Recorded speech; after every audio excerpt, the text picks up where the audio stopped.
What's good, y'all? It's your boy Coach Trent back with a video, and today's gonna be me reviewing WWE Monday Night Raw, reviewing results for 2018, man. And boy, oh boy, this was a decent show, but WWE attempt to get Roman Reigns over was absolutely horrible, man. Which we'll go over in a second. Thank you guys so much for joining me. For this Raw review. You guys noticed I did upload a thumbnail. My first ever thumbnail on this channel was uploaded for the Elimination Chamber 2018 review results. I actually played around with the thumbnail thing this morning in school. I changed the cover art for my channel. I added some new things to my channel as well. And I had made me a thumbnail, guys, and it came out beautifully. Thank you so much for that support. 20 views on the Elimination Chamber pay-per-view, and I thank you guys. Couldn't thank you guys enough, man. And you guys are the beast, man. And I really thank y'all so much for all the support, man. 22 views on the Elimination Chamber full show review results. Roman Reigns does it again. I did my first ever thumbnail, man, and it came out beautifully. So I want to thank you guys so much. Raw review thumbnail will be out a little bit later today. I gotta go somewhere today, so Raw review will be a little late, and the thumbnail will be late. Come out tonight. So hope y'all understand on that one. But anyway, guys, this is your official WWE Monday Night Raw review and results for February 26, 2018. This show was the Raw after the Elimination Chamber. Did we get answers to our questions that we had last night for Elimination Chamber? We'll see. We got some answers.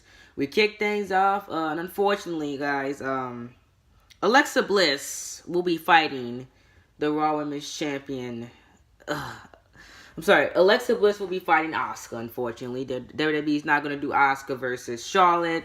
They announced that Alexa Bliss will be taking on Asuka at WrestleMania 34, man. Oh my goodness, WWE, wow. You couldn't go with the big money match. You had to give us a match that nobody wants to see. I don't want to see that match. I want to see Asuka take on a legit, a WrestleMania-worthy opponent. And Charlotte is fresh. Asuka has already beaten Alexa Bliss. It's going to be a rematch just for the title. I don't want to see that garbage. Give me a break. She beat Nia, she beat Mickey, she beat Alexa Bliss, she beat everybody in the women's division. Why is she not going to SmackDown Live? You could have easily have done Alexa Bliss versus Nia Jax. I wouldn't have mind. But you're gonna give us Charlotte versus Asuka versus Alexa Bliss, and then who's Charlotte gonna face? There's nobody in the SmackDown Live women's division who's ready to take on Charlotte right now. Who's Charlotte gonna face? I have no idea. Only time will tell. Bliss kicked off the ring with accompanied by Mickie James. Bliss commented James on her shirt in the women's champion and admitted she has learned a great deal from the 6-time women's champion. Bliss proceeded to run down the women she defeated at the pay-per-view before turning into Asuka. She vowed to become the first woman to beat her at WrestleMania, but she could continue. The Empress of Tomorrow arrived. Bliss brought up Nia Jax in a performance against Asuka, insulting the Irresistible One deserves to be in the WrestleMania match. This brought Jax out and instigated a ball featuring the 6 top female superstars on Monday Night Raw. This led to another 6-man tag, guys. I mean, how many 6-man tags are we going to get every week, man? This is absolutely ridiculous. This led to another 6-man tag. It was Banks, Bayley, and Asuka versus Nia Jax, Mickie James, and Alexa Bliss. Goodness gracious, man! Oh God, freaking 6-man tags, and I really didn't even care about this match. Obviously, the faces are going to win here. Asuka, Bayley, and Banks defeated Bliss, Nia Jax, and Mickie James.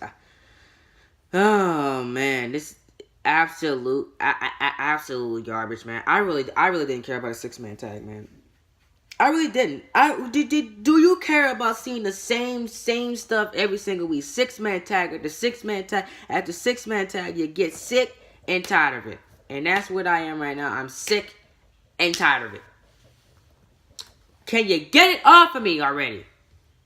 Jesus Christ, man. Absolutely ridiculous. then John Cena, man.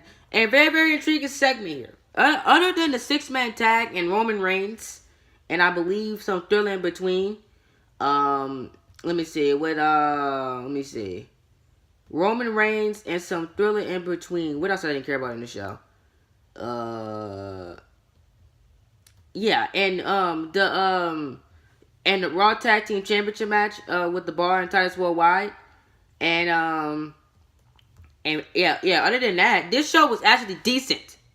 Good. This show was actually good, but you know the thing that ruined this show was Roman Reigns and oh my goodness, and what else? The Bar the Raw Tag Team Championship rematch. That's the show that ruined me, and that 6-man tag. Other than that, this show was good. This show was great. Other than 3 things that ruined this show for me, in my eyes.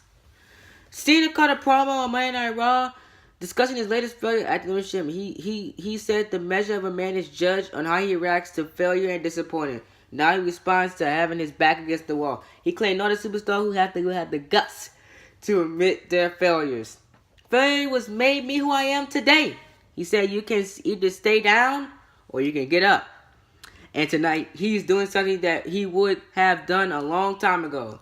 Put out a WrestleMania challenge to The Undertaker. They actually teased this a lot here. We thought that Undertaker was gonna that Cena was gonna fight the Undertaker, but get this, folks. The challenge was met with a tremendous excitement from fans who broke out in the yes chant. Cena revealed there are 39 WrestleManias between them, and they have never stood on the grandest stage of them all. But that match is not happening. Cena said the match is not happening because he does not make the matches. He revealed that he would head to SmackDown Live Tuesday night and hopefully earn a spot on the WrestleMania card. What are my thoughts on this? Obviously they're holding it back on this. I still think Cena will fight the dead man. It makes sense. Why? I mean, if John Cena was not fighting the dead man at WrestleMania, Cena would have never been in the Elimination Chamber to begin with, and he would have been feuding with Elias right now. I told you guys, if they don't do John Cena versus The Undertaker at WrestleMania, Cena and Elias is perfect. Cena and Elias should main event. Should be on WrestleMania card, and then WWE could retract their failures as they did 4 years ago with Bray Wyatt in New Orleans, with having Elias go over John Cena. That should have happened, but we'll see what goes of this. I still think that him and Taker will fight at WrestleMania. This is just slowly but surely built towards it. I mean, like they did this with Bray Wyatt. You know, Wyatt kept teasing him, kept calling the Undertaker for weeks and weeks and weeks until finally Undertaker had accepted Bray Wyatt's challenge. So I think that that's gonna be similar to the Bray Wyatt situation here. The Taker will finally accept John Cena's challenge for WrestleMania, and that's gonna be at WrestleMania match. Cena versus Taker at WrestleMania. That's what's gonna be happening in my eyes. But a great segment right here. Really, really enjoyed everything about this segment. They teased it, and I loved it. Heath Slater versus Bray Wyatt. This was a no contest. They actually booked Bray Wyatt strong here. They actually did that, man. Wow, the Eater of Worlds was not looking like a fool tonight, man. He has Wyatt has become more vicious and more motivated since the Matt Hardy match, and I loved how they kept woken Matt Hardy off this show. Thank goodness they did, because I'm not going to see another interaction between Matt Hardy and Bray Wyatt for a good bit. I love it. Excuse me. I love what they did with Bray Wyatt. I really, really enjoyed this segment. One of my favorites. They made Bray Wyatt look strong, and that's all we can ask for at this point, because Bray Wyatt's character is very, very dead in the water now, guys. IC Champion Miz took on Seth Rollins. The Miz was feared ideas and Elimination Chamber loss, blaming everyone but himself for losing Sunday night, including Raw General Manager Kurt Angle. No, Miz, you got pinned by the Monster Among Men.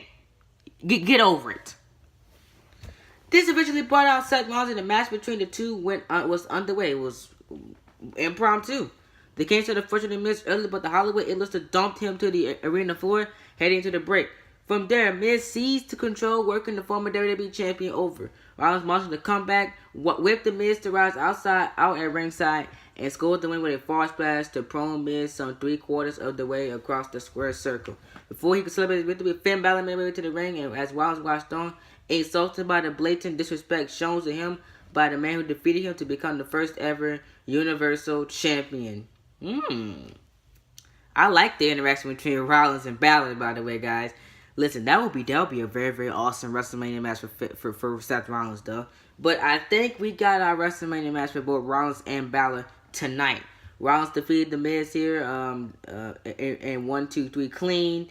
Then Finn Balor took on The Miz right after this matchup happened. Balor took on The Miz, and he defeated The Miz. So it looks like we're going to be getting a Rollins, Balor, and The Miz in a triple threat match for the Intercontinental Championship.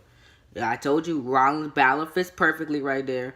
Then you got Seth Rollins who had nothing to do at WrestleMania. Put him in that match and put Elias in there. Elias or Strowman makes sense. I'll do it for the 5-way. I'll do it for the 5-way for the Intercontinental Championship if I was WWE. After that, Roman Reigns addressed the WWE Universe.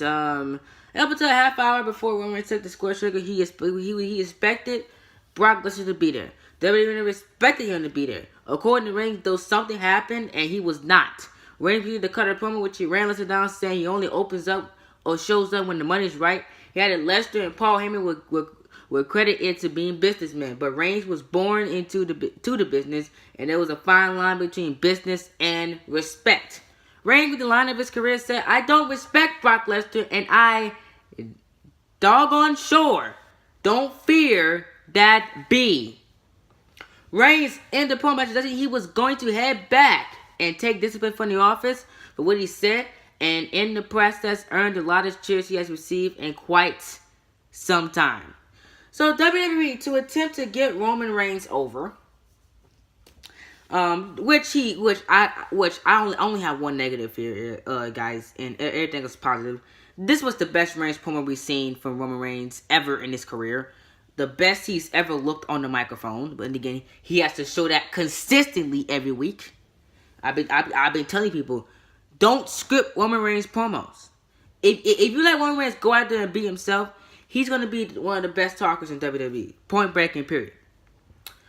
Number 2, this was only a way to get Roman Reigns to be a babyface in this match, not a heel. Is it going to work in New Orleans? I don't think so. That's the smartest crowd all year. Where were we at again? Anaheim, California. We're going to be in New Orleans at WrestleMania, the smartest crowd of the year, and the Raw after Mania. Those two crowds are the smartest that we got all year. You really think that they're going to cheer Roman Reigns? Give me a break. They're not going to cheer Roman Reigns. Absolutely no. No, absolutely not. They're not going to cheer him. Please. That's all I gotta say, man. This was only an attempt to get Roman Reigns over. That's all this was. No, that was it. You know, and that's all going to be said. Do you are you going to cheer Roman Reigns at WrestleMania? That's up to you. I know I'm not, because I don't want to see that main event at WrestleMania, and most of you guys are going to agree with me. So that's basically all that was. And then this is when the show went to complete garbage. Titus Worldwide versus The Bar again. Why? The Bar defeated Titus Worldwide again, 2 falls to 0. Did you care? Of course you didn't. You probably was asleep by this point, or you probably was about to head to sleep by this point, or turn to TV. Jesus Christ, absolutely terrible. Then Strowman versus Elias. Strowman defeated Elias surprisingly clean here. Could this set up a Rollins Strowman Elias program at WrestleMania? I don't want to see that. I would rather Elias fight for the Intercontinental Championship, and then I'd rather Braun Strowman be in the Andre the Giant Memorial Battle Royal, or join Brock Lesnar and Roman Reigns at WrestleMania. That is my prediction for both of those men. And then we had Ronda Rousey was surprisingly on this show again. Yeah, Rousey was on here. The Rowdy Ronda Rousey, man. She confronts the Authority. Monday, she was ready to demolish the billionaire president, especially after she insulted the Authority owns Ronda by the way of her signed contract. Rousey was ready to destroy Stephanie when Angle voiced his desire to keep his job as general manager, admitted he lied about Stephanie McMahon and Triple H Stephanie true intentions with Ronda. Rousey put in an understand angle position, but demanded a apology from Stephanie, or she would rip her arm out of its socket. Stephanie apologized and authority left the ring, but not before Triple H caught Angle with a cheap shot. The Olympic struggled to speak as the show ended. That was Raw. Good, decent build. I enjoyed it. Hope y'all enjoyed it. See you guys in the next video, man. I'm Coach Train. Thank you guys so much for joining me. Remember to be glorious at everything you do.